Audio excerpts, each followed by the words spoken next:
राधे राधे, जय श्री कृष्णा।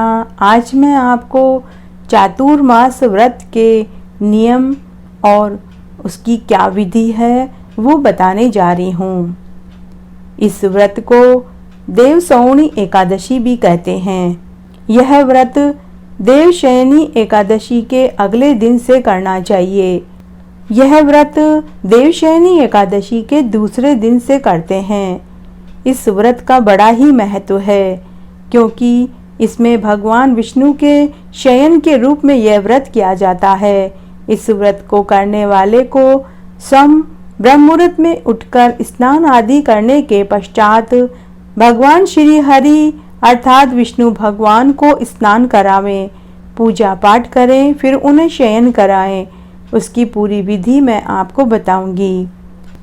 जब सूर्य नारायण कर्क राशि में स्थित हो तब विष्णु भगवान को शयन कराना चाहिए और सूर्य नारायण के तुला राशि के आने पर भगवान को उठाना चाहिए। आषाढ़ माह के शुक्ल पक्ष की एकादशी को विधि पूर्वक यह कार्य करना चाहिए। उस दिन विष्णु भगवान की प्रतिमा या तो आप चाहें तो बाजार से खरीद लें या फिर आप इसे खुद मिट्टी की प्रतिमा भी बना सकते हैं। आप चाहें तो सोने, चांदी या फिर पीतल की प्रतिमा भी ले सकते हैं। चातुर्मास व्रत का नियम करना चाहिए। सबसे पहले विष्णु भगवान की प्रतिमा को पंचामृत से स्नान करावें, फिर सफेद वस्त्र धारण करावें, तकियादार शैया पर शयन करावें, धूप, दीप, नैवेद्य, फल आदि से पूजन करें। आप चाहें तो यह पूजन स्वयं कर सकते हैं या फिर आप यह पूजन ब्राह्मण के द्वारा भी करवा सकते हैं। उसके पश्चात विष्णु स्तुति करें कि हे भगवान, मैंने आपको शयन कराया है। आपके शयन से संपूर्ण विश्व सो जाता है। मेरी आपसे हाथ जोड़कर विनय है कि आप जब 4 मास तक शयन करें तो मेरे चातुर्मास व्रत को बिना किसी बाधा के पूरा करवाएं।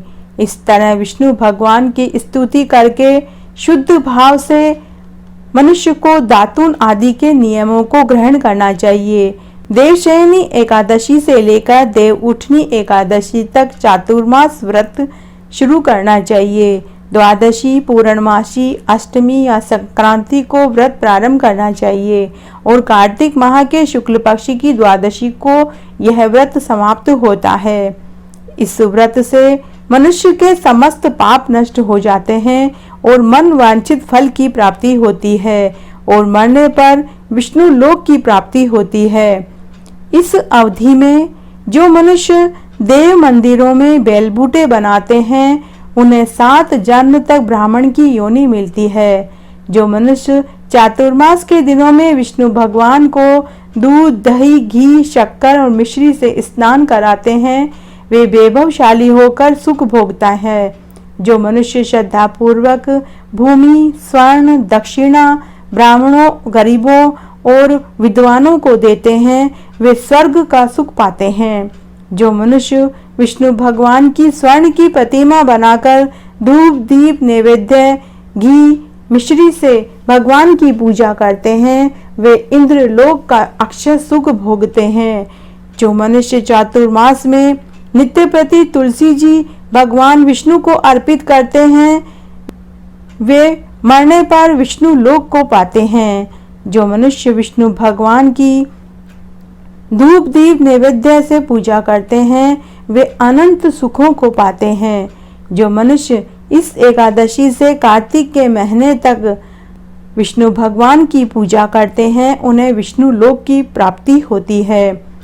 इस चातुर्मास व्रत में जो मनुष्य संध्या के समय देवताओं और ब्राह्मणों को दीपदान करते हैं, मंदिरों में दीपदान करते हैं तथा ब्राह्मणों को सोने के कमल के वस्त्र देते हैं वे विष्णु लोक को पाते हैं और अनंत गुणों का फल भोगते हैं। जो मनुष्य भक्ति पूर्वक भगवान का चरणामृत प्राप्त करते हैं अर्थात भगवान के चरणामृत को ग्रहण करते हैं वे इस संसार में आवागमन के चक्र से छूट जाते हैं, उनको मोक्ष प्राप्त होता है। जो मनुष्य विष्णु मंदिर में नित्य प्रति 108 बार गायत्री मंत्र का जाप करते हैं तो अनजाने में किए गए सभी पापों से वे मुक्त हो जाते हैं। जो मनुष्य इस अवधि में वेद पुराण और धर्म शास्त्र को सुनते हैं तथा ब्राह्मणों को वस्त्र अन्न दान करते हैं, उनकी कीर्ति चारों दिशाओं में फैल जाती है। जो मनुष्य विष्णु भगवान और शिव जी का स्मरण करते हैं और अंत में उनकी प्रतिमा दान करते हैं, वे समस्त पापों से मुक्त होकर विष्णु लोक और शिवलोक को पाते हैं। जो मनुष्य इस अवधि में रोज सुबह सूर्य नारायण को अर्घ्य देते हैं, उनकी कीर्ति समस्त दिशाओं में फैल जाती है, उनकी आयु बढ़ जाती है और कभी उन्हें कोई रोग नहीं सताता। चातुर्मास में जो मनुष्य गायत्री मंत्र तथा तिल से होम करते हैं और चातुर्मास समाप्त होने पर तिल का दान करते हैं और मंदिरों में घी का दान करते हैं, उनके समस्त पाप नष्ट हो जाते हैं, उनका शरीर हमेशा निरोगी रहता है, उन्हें मरते समय किसी प्रकार का कोई रोग भी नहीं सताता, मरते समय उन्हें यमराज के दर्शन नहीं होते, उन्हें लेने के लिए स्वर्ग से देव विमान आता है और यम मार के दुख भी नहीं देखने पड़ते। जो मनुष्य चातुर्मास व्रत में अन्न से होम करता है और समाप्त हो जाने पर घी अन्न वस्त्र का दान करता है, वे ऐश्वर्यशाली होते हैं और ब्रह्मा के समान सुख भोगते हैं। इस अवधि में जो मनुष्य तुलसी माला को फेरते हैं और तुलसी माला को धारण किए रहते हैं, वे मरने के बाद विष्णु लोक को पाते हैं। जो मनुष्य चातुर्मास व्रत में भगवान के शयन के उपरांत उनके मस्तक पर नित्य प्रति दूध चढ़ाते हैं और अंत में स्वर्ण की ध्रुवा दान करते हैं, दान देते समय जो इस प्रकार स्तुति करते हैं कि हे ध्रुवे, जिस भांति तुम इस पृथ्वी पर छोटी छोटी शाखाओं सहित फैली हुई हो, उसी प्रकार हमें भी अजर अमर संतान देना, हमारे वंश को हमेशा हरि बनाए रखना। ऐसा करने वाला मनुष्य सब पापों से छूट जाता है, वे अंत में स्वर्ग को पाते हैं। जो मनुष्य शिव जी का और विष्णु भगवान के देवालयों में भजन कीर्तन करते हैं, रात्रि जागरण करते हैं, चातुर्मास में मंदिरों में घंटा दान करते हैं, घंटा दान करने के उपरांत भगवान की स्तुति करनी चाहिए कि हे भगवान, हे जगतपति, आप लोगों के पापों का नाश करते हैं, आप मुझे भी पाप मुक्त कर दीजिए। चातुर्मास के अवधि में जो नित्य प्रति ब्राह्मणों का चरणामृत पान करते हैं, वे समस्त पापों से और दुखों से छूट जाते हैं और वे आयुवान और लक्ष्मीमान होते हैं। चातुर्मास व्रत के समाप्त हो जाने के बाद जो गोदान करते हैं और यदि गोदान न कर सके तो वस्त्र दान अवश्य करें। जो ब्राह्मणों को नित्य प्रति नमस्कार करते हैं, ब्राह्मणों की पूजा करते हैं, उनका जीवन सफल माना गया है। चातुर्मास अवधि में ब्राह्मणों को भोजन कराना चाहिए, जिससे उनकी आयु और धन बढ़ता है और उनके वंश की वृद्धि होती है, उनका वंश हमेशा फलता फूलता है। जो मनुष्य अलंकार दक्षिणा का दान करते हैं, वे चक्रवर्ती, आयुष्मान, पुत्रवान राजा बनते हैं, उनकी आयु और लक्ष्मी बढ़ती है, चारों दिशाओं में उनका यश फैलता है और उन्हें मनवांछित फल की प्राप्ति होती है। गणेश जी और सूर्य की प्रतिमा अगर ब्राह्मण को दान में दी जाए तो उसका कहना ही क्या। महादेव जी उनके ऊपर प्रसन्न होते हैं और उनकी कीर्ति चारों दिशाओं में फैल जाती है। चातुर्मास व्रत की समाप्ति पर चांदी का पात्र या फिर तांबे का पात्र गुड़ और तिल से भरकर दान करना चाहिए। जो मनुष्य ऐसा करते हैं उनको विष्णु भगवान के लोक की प्राप्ति होती है। जो मनुष्य ब्राह्मणों को धूप और पुष्प से पूजा करते हैं, अन्न और वस्त्र दान में देते हैं, शैया दान देते हैं, जूते, छतरी दान में देते हैं उन्हें कुबेर के समान धनवान होने का फल प्राप्त होता है। वर्षा ऋतु में जो गोपी चंदन देते हैं उन पर भगवान अत्यधिक प्रसन्न होते हैं और इस लोक में वो सुख भोगते हैं और मरने पर स्वर्ग लोक को पाते हैं। चातुर्मास व्रत में भगवान का शयन करने पर गुड़ अथवा शक्कर का दान देना चाहिए। व्रत की समाप्ति पर व्रत का उद्यापन करना चाहिए। चातुर्मास व्रत कर रहे हैं तो उद्यापन में तांबे के पात्र को शक्कर से भरकर वस्त्र दक्षिणा के रूप में ब्राह्मण को जरूर देना चाहिए। शक्कर सहित तांबे का पात्र सूर्य भगवान को अत्यधिक प्रिय है। इससे मनुष्य के समस्त रोग नष्ट हो जाते हैं। कभी भी उन्हें असाध्य रोग नहीं सताता। वे बलवान और कीर्तिवान होते हैं। उनको सुंदर संतान की प्राप्ति होती है और मनवांछित फल उन्हें प्राप्त होता है। चातुर्मास व्रत को करने वाला मनुष्य गंधर्व विद्या में निपुण और स्त्रियों को अत्यधिक प्रिय होता है। जो मनुष्य चातुर्मास व्रत में ब्राह्मणों को शाक और फल दान में देते हैं और यथाशक्ति दक्षिणा देते हैं और दक्षिणा देने के पश्चात उनसे पांव छूकर आशीर्वाद लेते हैं, उनसे बड़ा सुखी और कोई मनुष्य नहीं होता। शाक और फल से देवता प्रसन्न होते हैं। जो मनुष्य बुद्धिमान ब्राह्मणों को मोती दान करता है उसकी कीर्ति चारों दिशाओं में फैल जाती है। जो मनुष्य इस व्रत में तंबाकू का दान करते हैं तो वे तंबाकू खाना छोड़ देते हैं। जो मनुष्य चातुर्मास अवधि में तंबाकू खाना छोड़ दे तो उन्हें तंबाकू का दान करना चाहिए। इससे वे सौंदर्यशाली होते हैं और उनकी काया निरोगी रहती है, बुद्धिमान होते हैं, भाग्यवान होते हैं और सुंदर वाणी वाले होते हैं। तंबाकू के दान से इस लोक ही नहीं परलोक में भी उन्हें सुख मिलता है।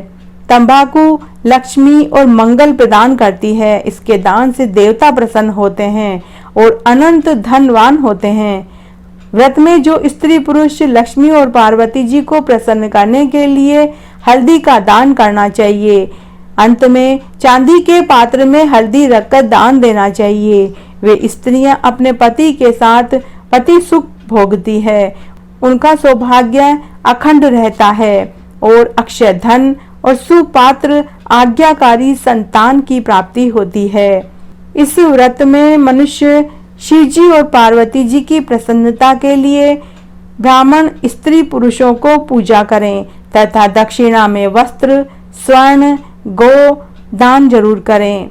व्रत के शुरू में शिव जी की स्वर्ण की प्रतिमा दान देते हैं तथा गो और बैल का दान और ब्राह्मणों को भोजन कराने का दान व्रत की समाप्ति पर देना चाहिए। इससे मनुष्य की कीर्ति दशों दिशाओं में फैलती है। जो मनुष्य फल का दान करता है तो उसे मरने पर स्वर्ण दान प्राप्त होता है। जो मनुष्य फल का दान करता है तो व्रत के अंत में उसे स्वर्ण प्राप्त होता है। उसके सभी मनोरथ सिद्ध हो जाते हैं। उनको सुपात्र और आज्ञाकारी संतान प्राप्त होती है। जो मनुष्य इस व्रत में पुष्प दान करते हैं उन्हें इस लोक में सुख मिलता है और परलोक में गंधर्व का पद मिलता है। इसमें वामन भगवान की प्रसन्नता के लिए ब्राह्मणों को दही युक्त भात खिलाना चाहिए। यदि यह नित्य प्रति किया जाए तो 8 अमावस्या, पूर्णमासी और प्रत्येक रविवार शुक्रवार को खिलाना चाहिए। इस व्रत की समाप्ति में भूमि दान न हो सके तो स्वर्ण से युक्त पादुका दान करनी चाहिए। ऐसा करने से इस लोक में वह धनवान पुत्रवान होता है और मरने पर विष्णु लोक की प्राप्ति होती है। जो मनुष्य दान में आभूषण से युक्त बछड़ा दान करते हैं वे इस लोक में ज्ञानी और परलोक में वे अनंत सुख को पाते हैं।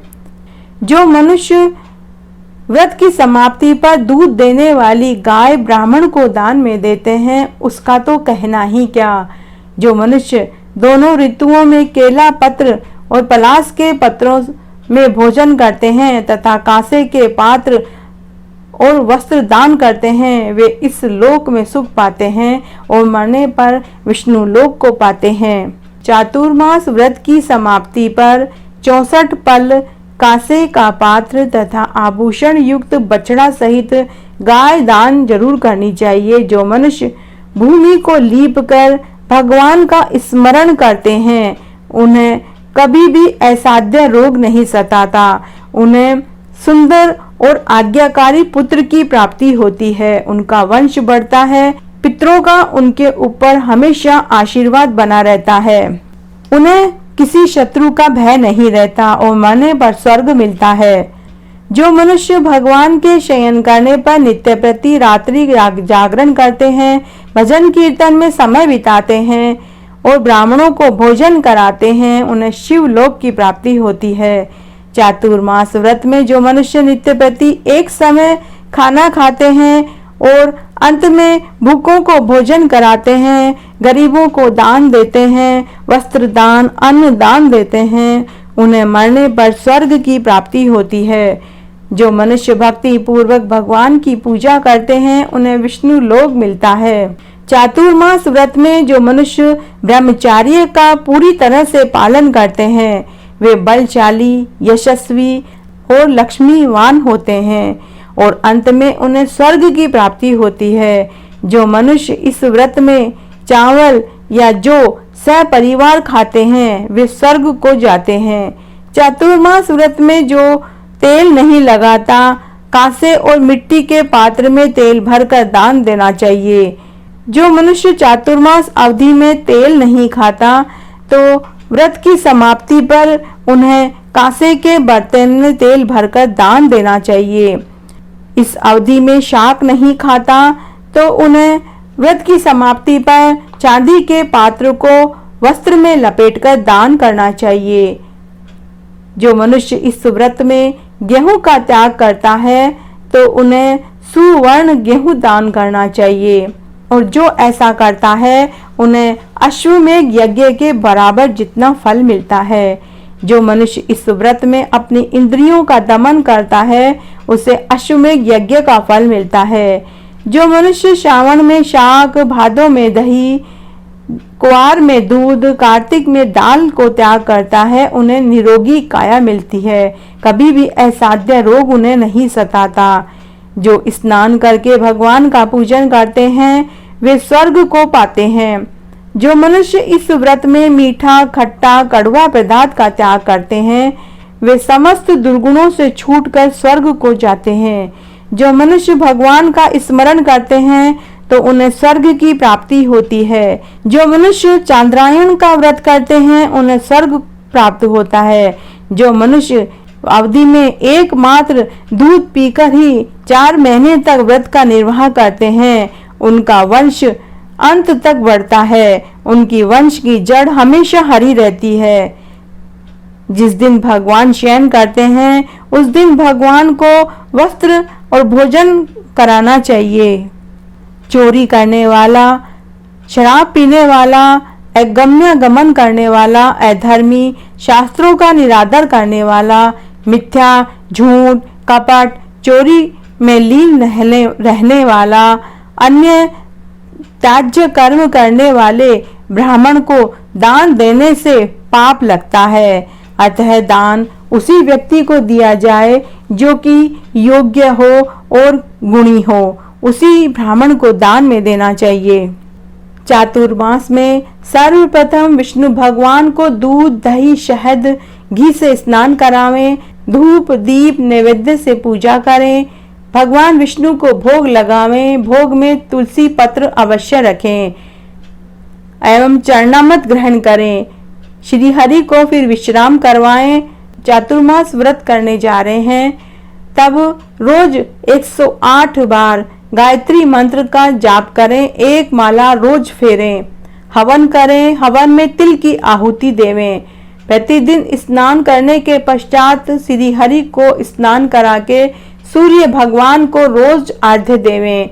चातुर्मास का व्रत करने वाले को घंटा, तांबे का पात्र, तिल, तेल, गुड़, घी, चावल, जौ, सौंठ, हल्दी, गाय, बैल, स्वर्ण का दान करना चाहिए और न इतना न हो सके तो स्वयं की सामर्थ्य अनुसार दान करें।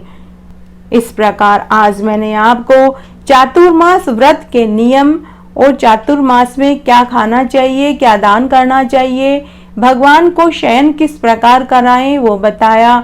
अगर आपको ये वीडियो अच्छा लगे तो ज़्यादा से ज़्यादा लाइक एंड शेयर करें। धन्यवाद।